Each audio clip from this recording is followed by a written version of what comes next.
This episode contains adult language and adult humor. Since when have trumpet players ever been considered adults? If you are easily offended by these types of conversations, consider switching to the oboe. Welcome to the Trumpet Gurus Hang podcast. I'm your host, Jose Johnson. My guest for this special two-part episode is Serafin Aguilar. Serafin is a bull of a player. Maybe that's why they call him El Toro. His sound is big, his chops are strong, and when he cuts loose, you best get out his way. But Serafin is also a very thoughtful and insightful man who's on a mission to be a positive force in the world. Serafin has played with legendary Pancho Sanchez and was able to fulfill his childhood dream of touring with trumpet giant Maynard Ferguson. So, pour yourself a big glass, pull up a chair, and let the hang begin.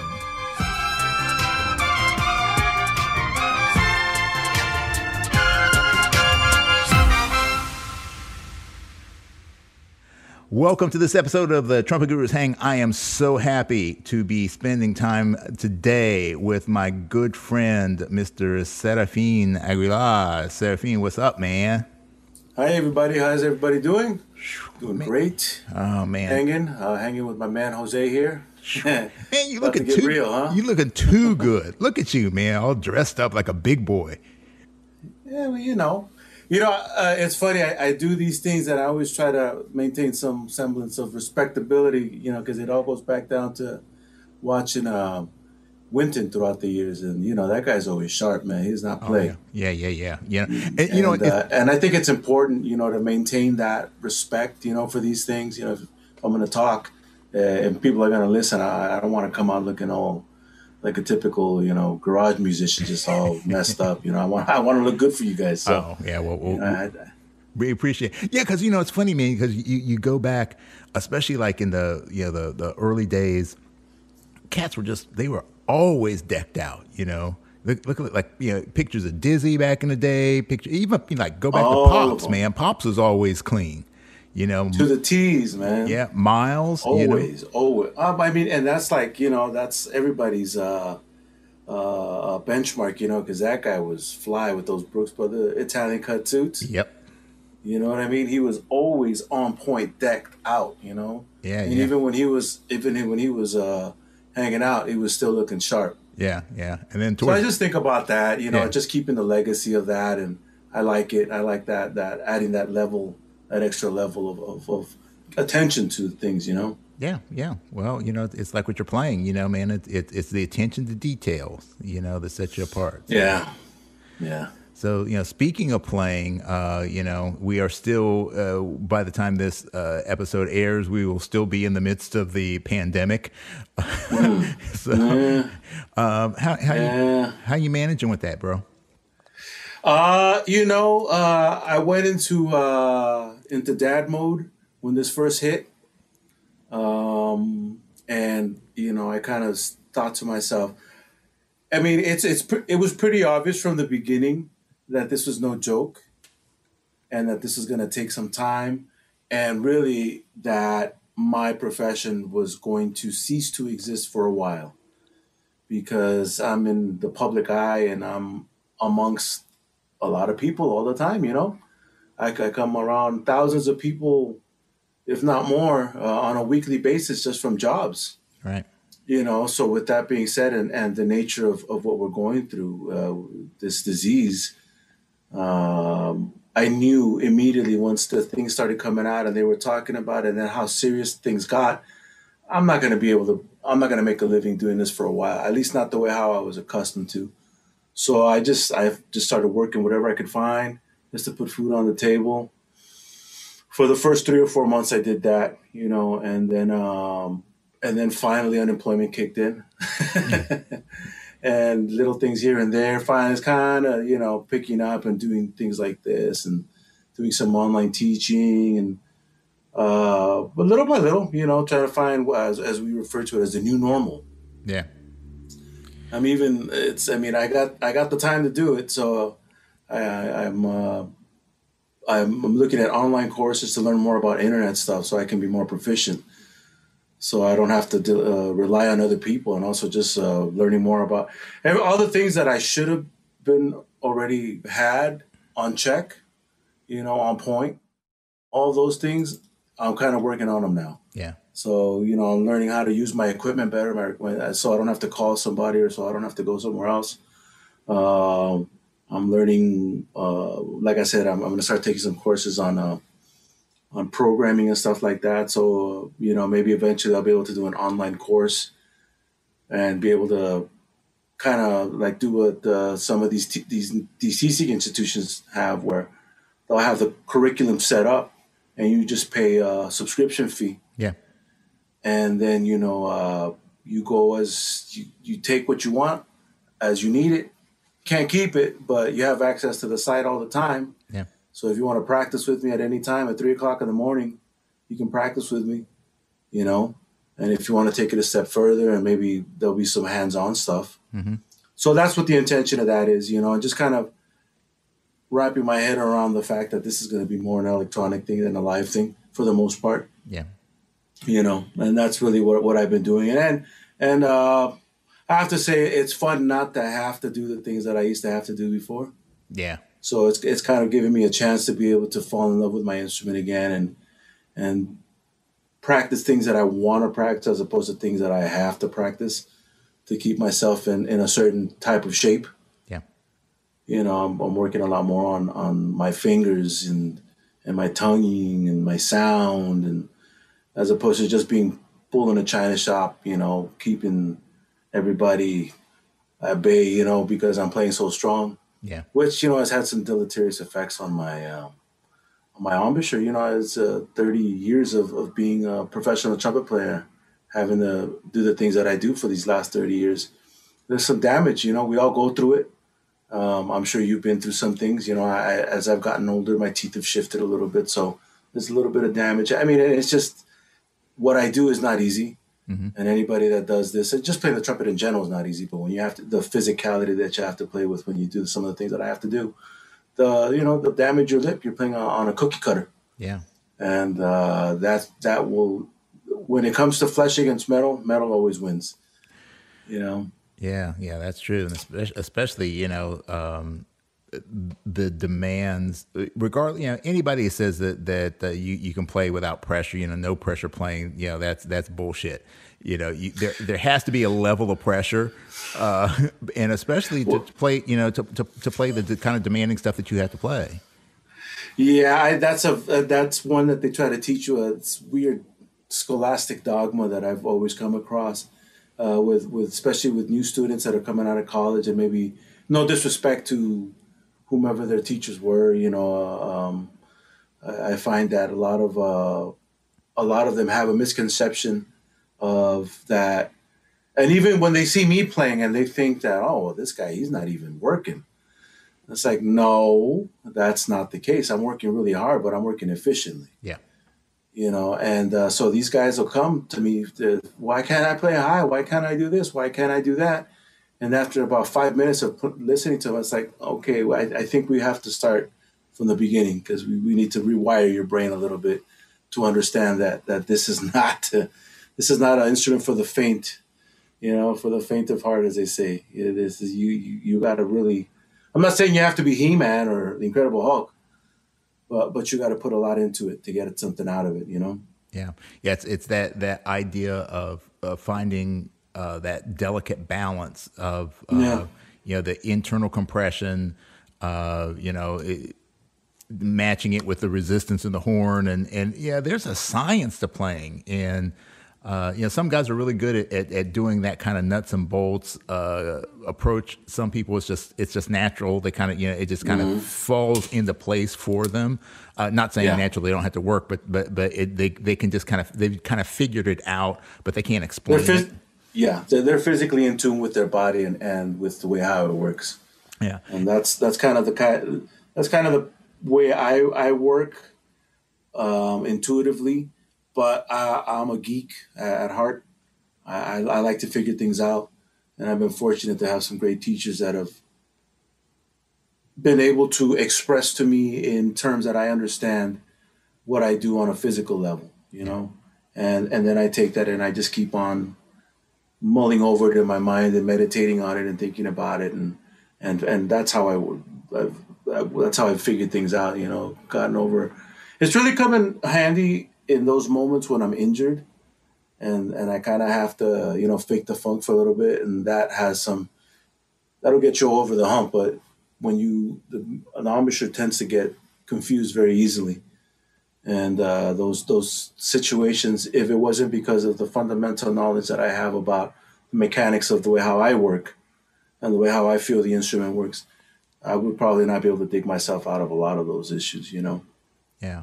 Well, we've had over the years, we've had a few conversations about, approaches to playing and technique and corrective measures, basically. And you've helped me with a couple of things, and I really appreciate that. But you certainly do seem to have that really good balance between, the intuitive method and then the kind of analytical approach, because let's face it, what works for you is not going to work for everybody. Exactly. And you've demonstrated to me the ability to take the ideas that you have what works for you, and then figure out how to tweak them based on what a player is going through themselves. So, what are some of the things, like if you're working with somebody to help them to go through let's say increasing the range, because everybody wants to do that. What are some of the first things you're kind of looking for or listening for to give you a good baseline of where people need to move to go forward? Yeah, you did mention we're all different. This is not a one size fits all instrument, and as a result, like you said, what works for one person might not work for the other. But there are some basic tenets to the instrument, right? One of the biggest misconceptions that I've come across is the fallacy that more air is required to play the higher you go, right? And it's really not more air, it's faster air, which is why we talk so much about compression. Bobby Shu, one of my favorite teachers, is a big proponent of breathing a certain way so that you are already creating that compression or that air velocity inside your body before it gets to the horn, right? Right. So getting it through their head that it's actually a lot less air that is required to be able to play in the upper register. What you have to do is physically find a way, whether it's in your mouth or in your abdomen or in your equipment, find a way to create that air velocity so that your lips vibrate faster, because that's all it is. A high note is just your lips vibrating faster, right? The lower you go, the slower the vibration. And if we were to look at an oscilloscope, it would be something like this, big old slow wave. And then the higher you go, it just starts getting faster and faster. And that's almost, And there's also something else to remember when it comes to the upper register, that the instrument itself can only hold so much air. And depending on the size instrument you're playing, it's really a little bit of air that it holds inside of it. So you start trying to mash all kinds of air through the horn, thinking that that's the way to do it. What you end up doing is it's like anything else. If you try to put too much water in a hose, it can only take so much before it needs to get relieved. The instrument's the same way. I remember Bobby talked about specifically that the air goes in circles. It kind of tumbles. Mm-hmm.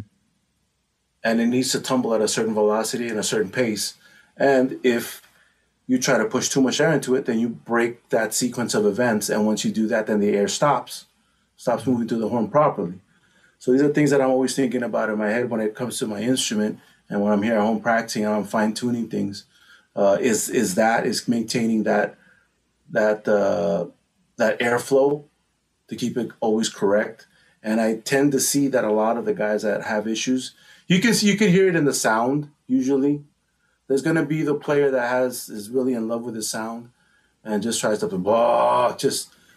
just way too much. Yeah. And then you'll have the guy that has the misconception of that we talked about, who is like, oh, I need to be very timid, and it doesn't look like I'm moving or I'm playing or anything, and then they're not putting enough energy into the instrument to be able to produce a sound.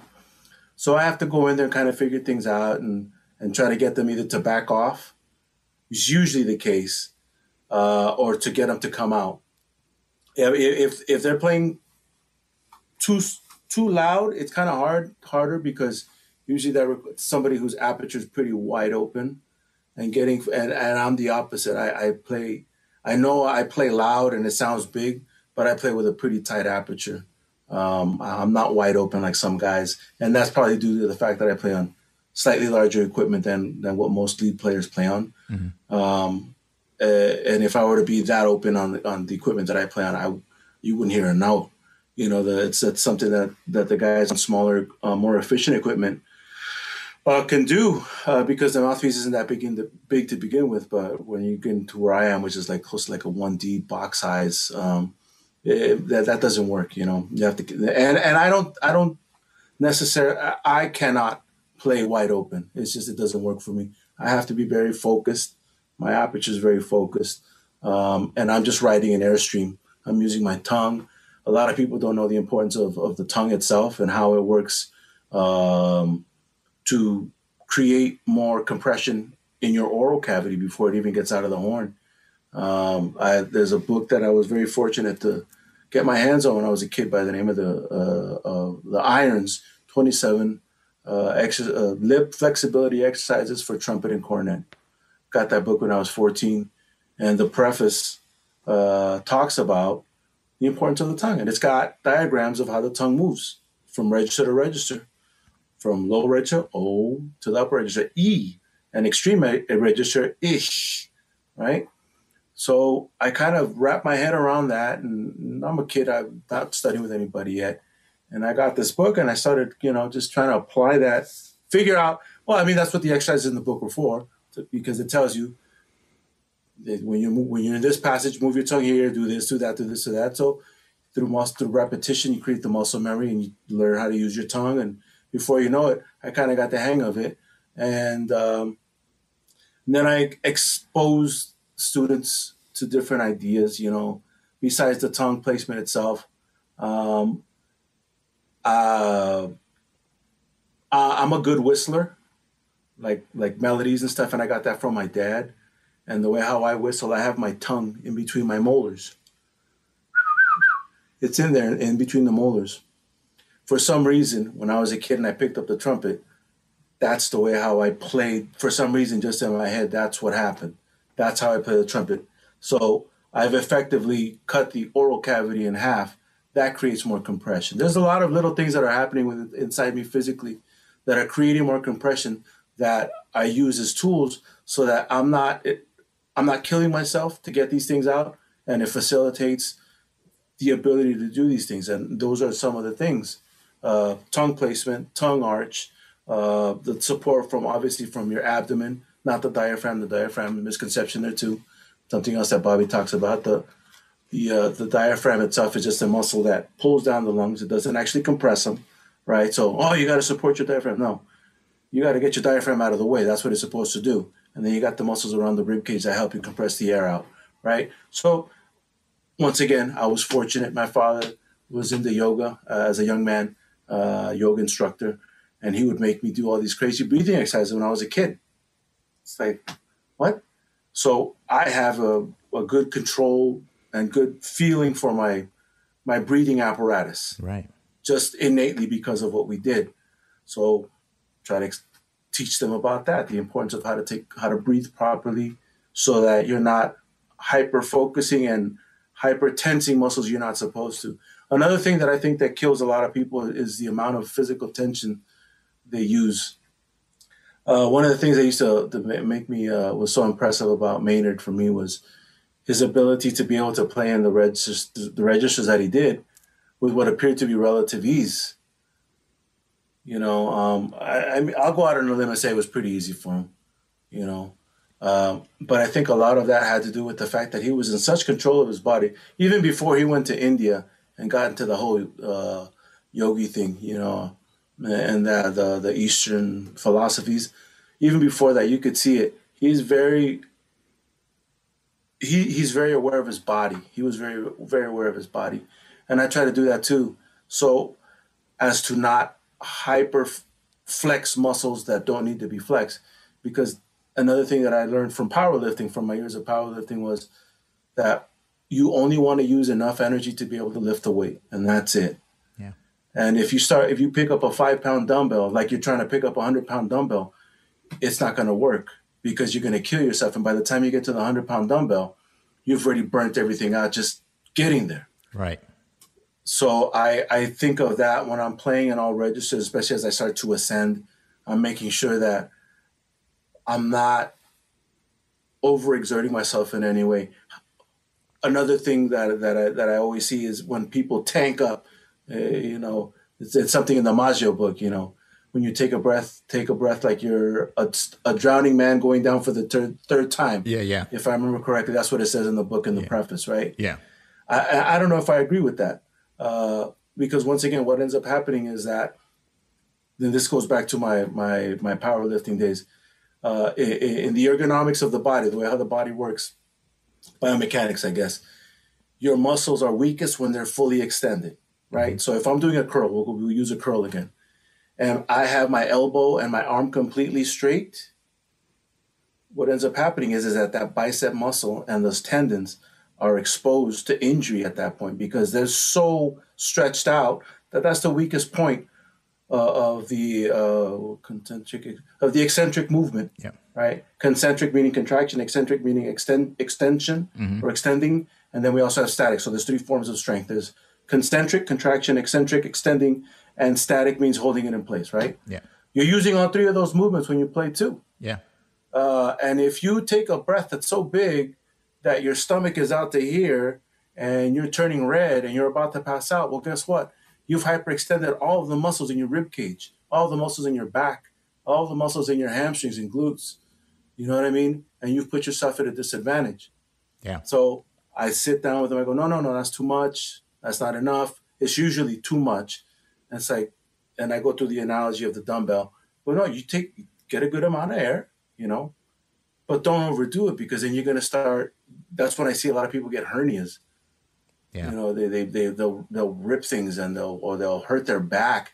And it's usually for that reason that I see it. You take a way huge breath. So there's a lot of things that I'm looking at. And then one of the last things that I talk to them about is the tongue placement. I'm an anomaly in that I started when I learned how to play, I taught myself. And what really worked for me to produce the sound is to tongue with my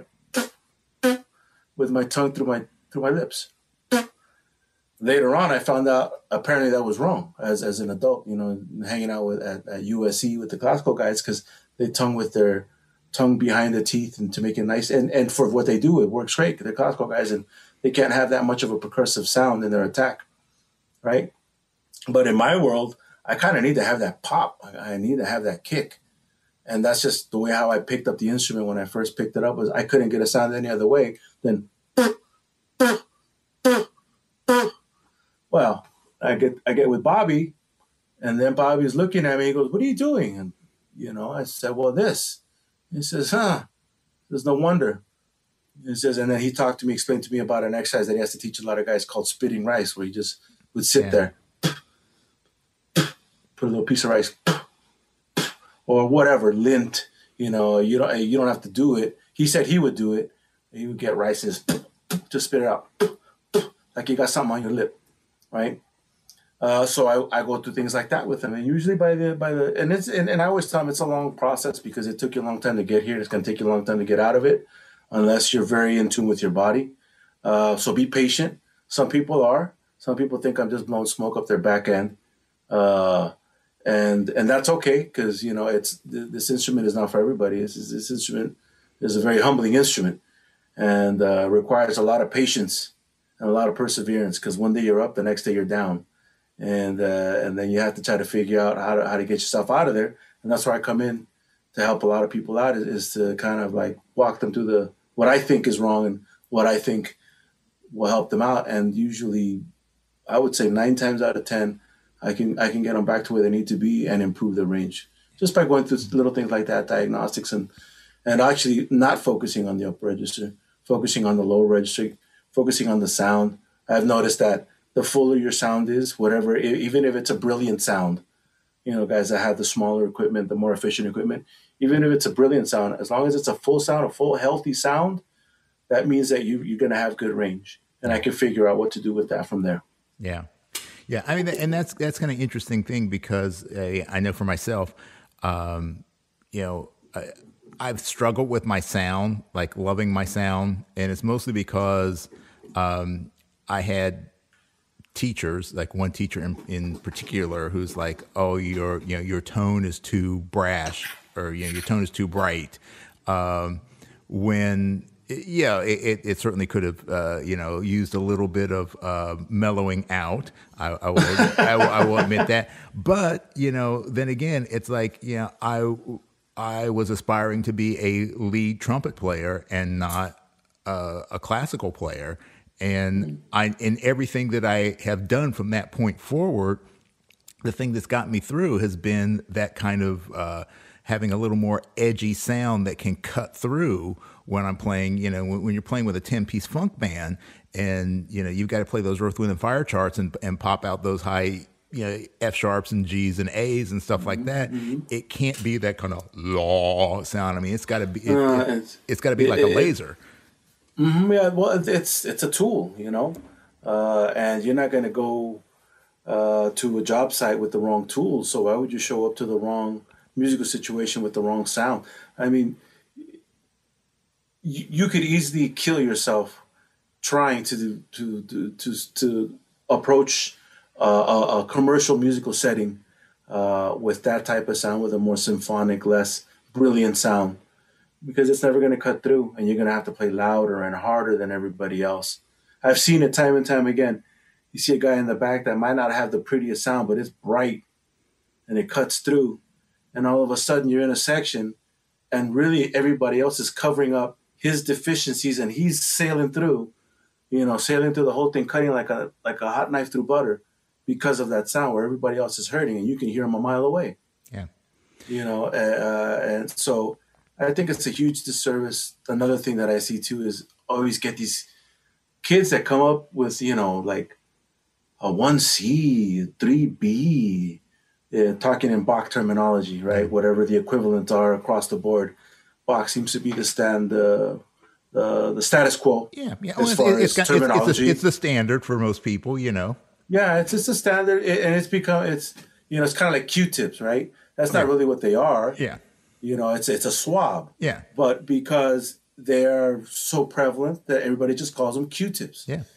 So it's not a knock on any other brand per se. It's just we're all kind of been indoctrinated into that system of measurement. So they come to me with these mouthpieces like, I just can't, I want to play lead and I want to cut through the band. And it's like, well, what are you playing on? Oh, I'm playing on, this instrument that's a 480 bore and the 10-inch bell, and I'm playing on this small E-flat horn mouthpiece. It's like, well, how about we just try to get you into something that's more modern, that's going to give you the sound that you, and which is my biggest gripe with the collegiate world. It's like they gear everything towards classical music, but how many people are going to play in a symphony? Let's be honest. Playing in a symphony is like getting the NFL draft, or getting drafted into the NBA or some other huge, sports thing. It's the likelihood of that happening. There's so many of us, and there's so little chairs that you have to be realistic. Yeah. I love classical music. I love listening to Sergei Nakarikov and Maurice Andre and Jerry Schwartz and all these people. I love that stuff. It's gorgeous. Am I ever going to make any money doing that? Nah. I've been fortunate to do a few movie dates where I, because of the equipment that I play on, I can mellow my sound out quite a bit, and I can blend in a section or play like a solo, but the reality is that that's not how I make my living. I make my living by playing in corporate settings, in wedding bands, in movie soundtracks, or in recording studios with pop bands, or playing in salsa bands and things like that. And in those situations, I cannot go in there with a foofy sound. I remember for a long time, I was like dead set. I'm going to play huge equipment when I was in my early 20s. I used to play on an MF horn, so a 470, and a 3C that I bored out. Because I was dead set. I don't care what anybody says. I want to sound like Freddie Hubbard. and this is what it takes to sound like Freddie Hubbard. And I still had my range, but boy, let me tell you, I think a lot of the damage that I suffered to my lip is because of those years of my stupidity, of just, I could crank out the edge, but I mean, the amount of work that I would have to do, and that's the things you do when you're young, you don't know any better. And even Bobby would be like, what are you, crazy? Why are you doing that? No, I can do it. I could do it because I was strong and I could heal. But the older I get, the less the body wants to react the way how I want it to. And the more I have to think in terms of efficiency and of longevity and what it takes to maintain that longevity. Yeah. And, things start to, I went from the 470 to Bach 43, and then Bach 43. And then, and from that Bach 43, I went to a Constellation. It took some coaxing from a great trumpet player by the name of Brian McDonald. And he's like, you need to try one of these horns. And it was a Constellation 36B, and he was playing on it. It's like, this is what Maynard used to play. You got to hear it. It's deceiving the sound. It could be bright, but you could also mellow it out.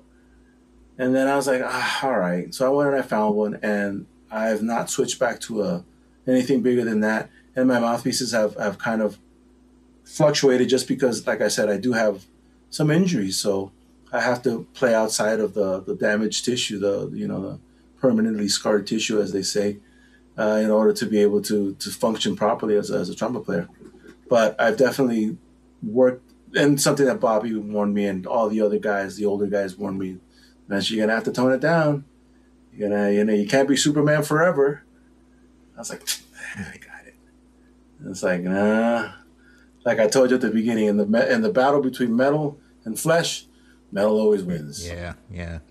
Well, I mean, and that's the thing, a lot of times, and people look for the equipment to be the magic bullet, that it's gonna solve everything. If I get the right mouthpiece, it's gonna solve it. If I get the right horn, it's gonna solve it.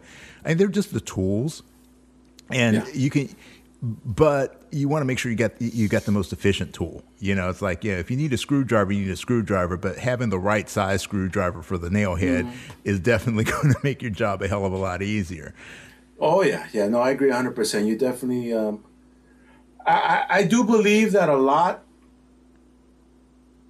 and I don't want to bash any manufacturer because that's how they make their living, and I'm not here to take anybody's money away, But I do believe that you have to get to a certain point before you can get into these little finesse, higher end equipment tools, because they're great, but they're very specific tools that I don't think are necessary, that you can get better results for less if you start off by being more aware of your body and how your body works. And then eventually, once you get to a certain point, a certain level of mastery, then you can be like, okay, because you know yourself, you can say, well, you know what, I'm feeling a little bit of tension in this area, and I feel that the mouthpiece is inhibiting me, or I know what my sound is like, and this instrument isn't doing it for me, or I can feel that in certain registers, this instrument shuts off or gets out of tune, because that's something that we're all different too. I remember a friend of mine, great trumpet player from Puerto Rico. He had this horn, and he said, "This is the best horn I've ever played." He's the top recording guy from Puerto Rico, and I remember he loved it. And he sounded great on it, And I tried to play on it, and to me it was just one big airball. I could not get. And I would tell him, I go, "How do you do that? I can't do it."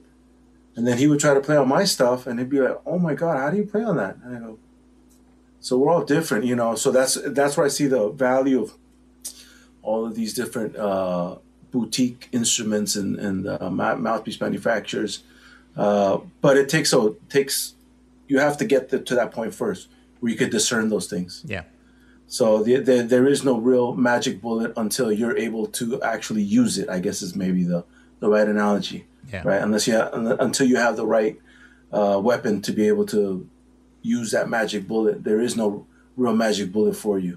Yeah, you got to be able to aim the damn thing first. So. There you go. And be able to find the trigger. Yeah, exactly. So let's talk about some other stuff here for a hot sec. You were talking about doing powerlifting, and I remember you like, you know, being really super heavy into that for a bit. And are you still lifting now, or have you backed off of that during the past few years? Oh yeah. You know, that was my thing. That was my escape. You know, and it just kind of helped me focus, and it helped me through some tough times, and you know, and I love it. I still keep up with it. I watch all the competitions, and I still have all my iron. I have like almost 1,000 pounds worth of plates here, and a setup, you know, for if I ever do get back into it. But it's been, my son is my youngest child. He's now 6, so it's been 6 years since I kind of just said, you know, and that's mainly because they're my children are my priority above all else. So it was getting to the point where I was doing everything I could with my son, and I was still trying to work out and take care of the house and my other kids. And what ended up suffering was my body. And it was, I think in the span of a week or 2 weeks, I ripped about 3 or 4 muscles, going for maxes in competition. The last one was in competition. But I remember clear as day. First one was right hamstring in a bench press of all things. I was getting ready to bench about 5 something. And right as I used my hip thrusters and I used my legs to pivot the weight, to push it back up, I just felt racked it, and I was like, oh boy, I already know that because it happened to me before. I was like, crap. All right. So I tried to finish the workout, and my legs started getting hot. And then I looked in the mirror, and it's just like a bruise from my butt all the way down to my knee, the back of my knee. That was a good tear. So that was the first one. Then maybe a few days later, I went to start to a few days later was the competition. And then I went, and my spotter wasn't with me. So I had somebody else spot for me. And what ended up happening was that the spotter didn't know where my positioning was to put the bar before I took it down. So in that moment, I just wanted to get the competition through, get it over with. So he unracked it for me, but he put it in a different position. And as I came down, both of my shoulders ripped, the supraspinatus muscles. And 550 just bounced off of my chest. Luckily, I was tight, and it wasn't enough of an injury that it just completely crushed me. And the fear that I felt my 2 shoulders give out, I just drove it, put it back up, went straight to the hospital, and both my supraspinatus and both shoulders were torn. So this was all within the span of a week or 2 weeks, and I couldn't do it anymore because I was beating myself up too much, and something had to give. And the powerlifting was at the bottom of the totem pole at that point. So, so I had to stop. And then too, I was too big, man. To push those kind of numbers that I was pushing, my biggest, I was 407 pounds. Man. And I had a 23-inch neck. And I was dying slowly, literally. I was dying slowly. My blood pressure was 170 over 110. I had severe sleep apnea. Walking in my hallway, I had to walk sideways because I didn't fit. My wife would always laugh at me because I walked down the hallway and I'd be walking like this sideways, just red and sweaty. And my health just started falling apart. Yeah. But that's also kind of the kind of person I am. When I do something, I go all in. I see it all the way through to the end. And that I was good at it. I was good at the powerlifting. So I pushed it as far as I could. Maybe when these guys get a little bit older and time is less demanding, I'll be able to get back into it. But I'm pretty far removed from any kind of lifting. Especially with this pandemic, I'm sitting in front of a laptop with my kids, from 8 o'clock until about 4 p.m. Just getting through their homework and getting through their assignments in class and making sure they're not fooling around too much. Yeah.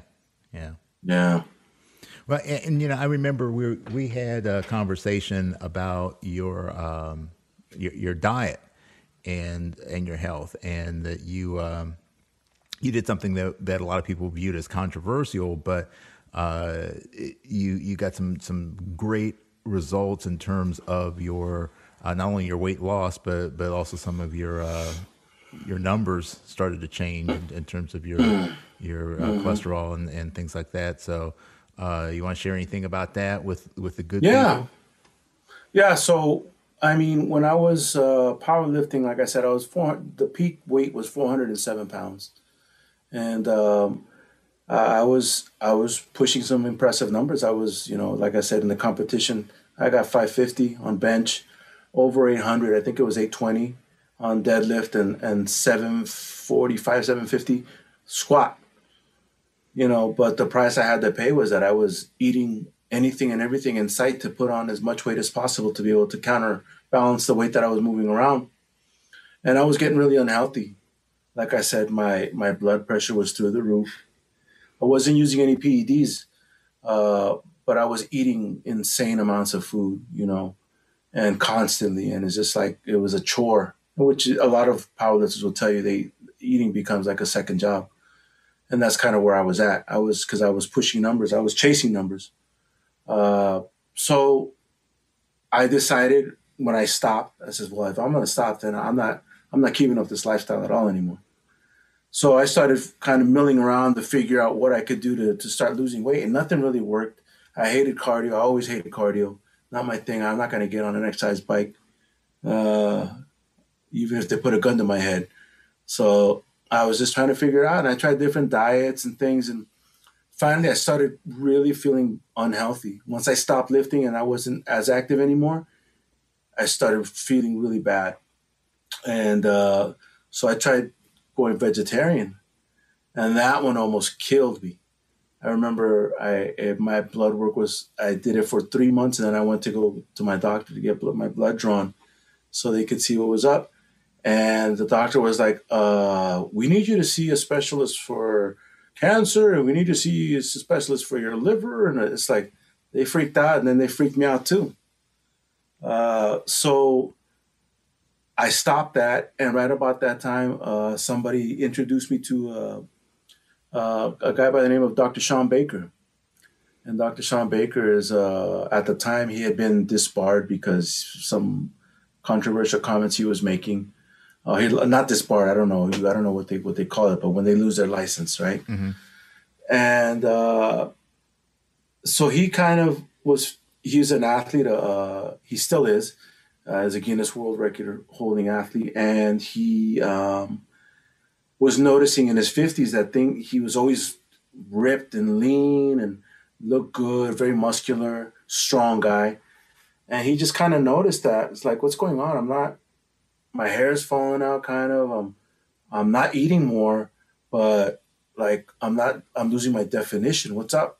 And we're talking about an elite level athlete and a doctor. So he went keto. Keto didn't do it for him. And then he started doing some more research, and he started reading about the Inuits and about other tribes of people that subsist basically on just animal protein, and that's it. Animal protein and fat, and very sparse amounts of vegetables. But really, because of the places where they live, they can only eat seals and fish and stuff like that, right? Mm-hmm. So and there's some scientific studies done in the 30s, I believe, 2 other doctor scientists that studied those people in particular. So anyway, long story short, he says, you know what? I got nothing to lose, man. Let's just try it. So he just started eating steaks. There were other people that were already doing it, and he kind of got in on the movement, the carnivore diet. And so he did it for a year, and it didn't take very long, and he started getting ripped again. And he started getting stronger, and he started getting faster, because he was also a runner or a biker. I don't remember what it is, but one of those things where he holds Guinness World Records. And he started noticing that he was not needing to sleep as much. He didn't need to eat as much. TMI, but he didn't go to the bathroom as much either, number 2. Yeah. And he's like, what's going on? So he just used himself as an experiment. So at the 1 year mark of him doing it, he came out on the Joe Rogan Experience. Yeah. And he did an interview with Joe Rogan. Sean Baker did an interview and he talked about it for like 2 or 3 hours. Put up all of his scientific evidence, and then at the end he's like, you know what? I'm going to start this right here with you. Anybody that wants to do it with me, let's do this for a year. The Carnivore Challenge, January 1st. Let's do it. Now, mind you, this was the end of almost 3 years now, and he came at the right time for me because I was just coming off of the vegetarian thing where I didn't know what was going on. Nobody knew what was going on with my body. And so I said, you know what? I feel like I'm dying anyway. So if I'm going to die eating a steak. Let's just do this. I'm going to go out my way. Yeah. And so I remember January 1st, I went to the store. I bought a bunch of steaks, a bunch of chicken, a bunch of eggs, a bunch of cheese. I mean, everything that everybody tells you not to eat, that's where I was at as far as animal protein and animal products are concerned. No milk. Milk has too much sugar. But everything else, from the rootin' to the tootin', I was all about it. And within 2 months, that feeling of dread that like something bad was going to happen to me left. And but I wasn't losing weight, but I was getting smaller. And I was like, okay, 2 months. The first month, he said, give it 30 days. That was what it was. The 30-day challenge, the 30-day carnivore challenge. And it happens every year now. 30-day carnivore. Do it for 30 days. You're not going to die in 30 days. Your levels are not going to get super messed up. You're not going to get cancer and die. You're not going to get a heart attack from eating steaks for 30 days, right? So what do you have to lose? I said, okay. So after 30 days, I didn't die.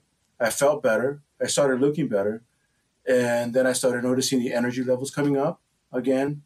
And little by little, maybe about after 4 months, that's when the actual weight loss started happening. You lose weight initially because all the crap that we eat, that we're exposed to, makes you retain water, right? So the initial weight loss is just excreting the massive amounts of liquid that we carry in our body, and you're not eating any carbs or anything that's inflammatory by eating a steak.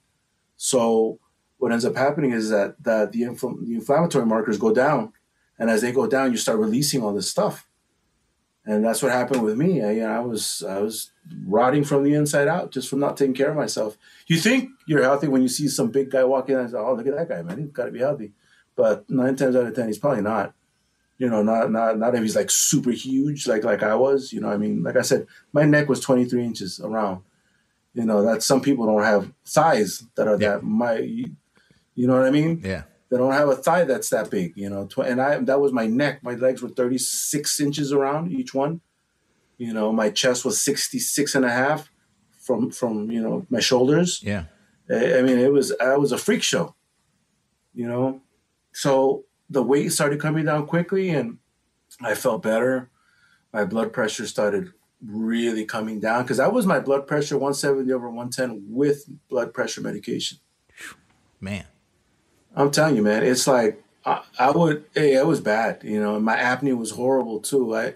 The reason why I found out I had apnea was because one day I was driving with the family and all of a sudden, middle of the day, 3 o'clock, I'm driving, get to a red light, passed out within a matter of seconds. Man. And all of a sudden I hear my wife, she starts nudging me. She goes, hey, what's going on? I was like, well, what's up? You fell asleep. Light's green. Go. And that freaked me out because I had the car full of everybody. All my kids. Everybody was in there. Yeah. So went to the doctor, figured that one out.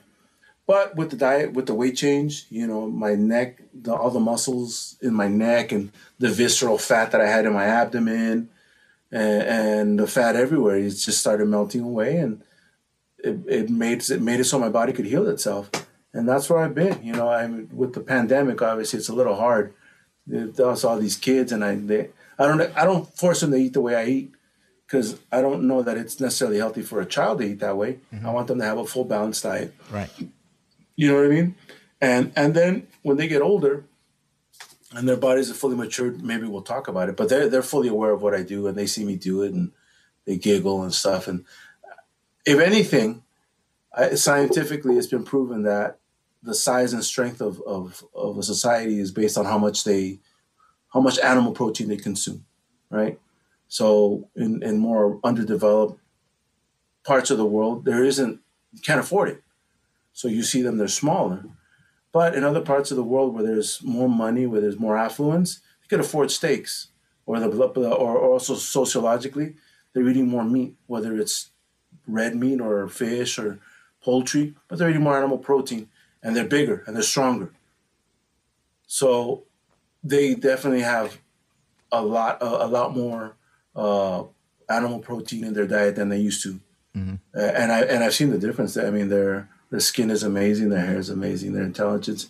A lot of that's genetic too. But I think that if I had gone the way I was going, just let them kind of eat whatever they wanted, they wouldn't be as healthy as they are now. Yeah, yeah.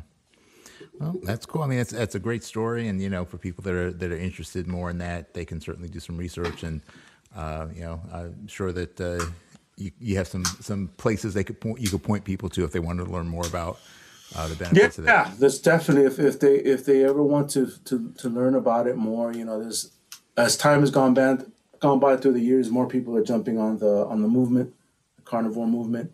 But we have an amazing web community on Facebook called that's a carnivore diet for just like a support group. It was Dr. Sean Baker was the one that started it, and it grew from like just a handful of us to like now it's like 50, 60,000 worldwide. And the more people are into it, the more we know, the more we learn from each other, which is an amazing thing, because if somebody has an issue, then we've been around already for like 3 years now. Almost 3 years. 3 years. So, chances are that somebody already went through that. And, we get together and we just brainstorm, and that's another thing I like about the group too, and the group of people. Everybody is very much into knowledge. It's not just BS, propaganda about whatever. No disrespect to the vegan movement or the vegetarians, but there's a lot of science to back up what we're doing. We have a lot of healthy people that are flourishing and growing and healing their bodies like I did as a result of it. Yeah.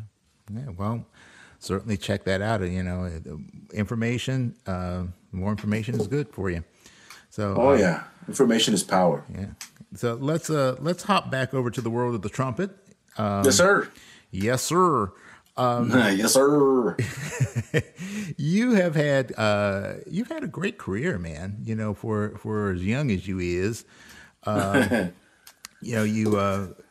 you spent a number of years with Pancho Sanchez. Yeah. You were on one of the Grammy award-winning albums, weren't you? Grammy nominated. The Grammy award-winning was one called "Sold Out." Mm-hmm. And that one was right before I joined. That was probably the record before I joined.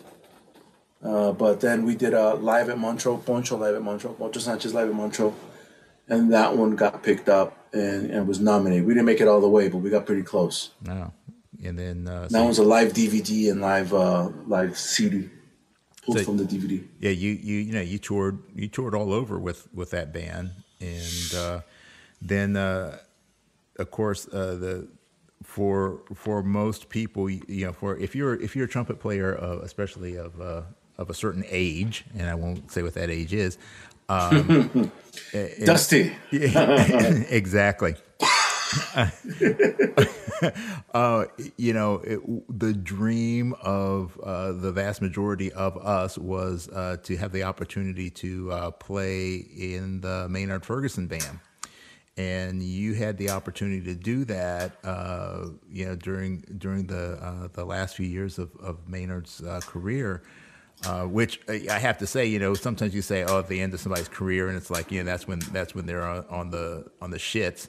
But I mean, he was still going strong up to the end, and but you were at that very last stage, the end of the era of Maynard, and you two had kind of a special relationship, so can you share some stuff about playing with the boss and what you learned and what your big takeaways were from your time with him?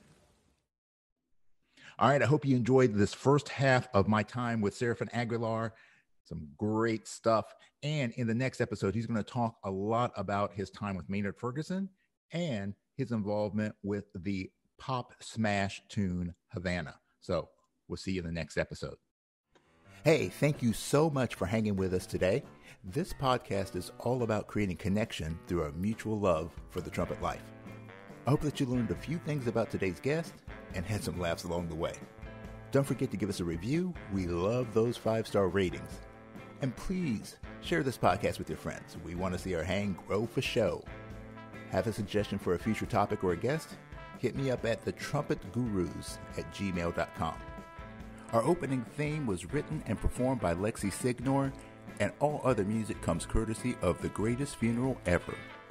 So in the words of W.C. Handy, life is like a trumpet. If you don't put anything into it, you don't get anything out.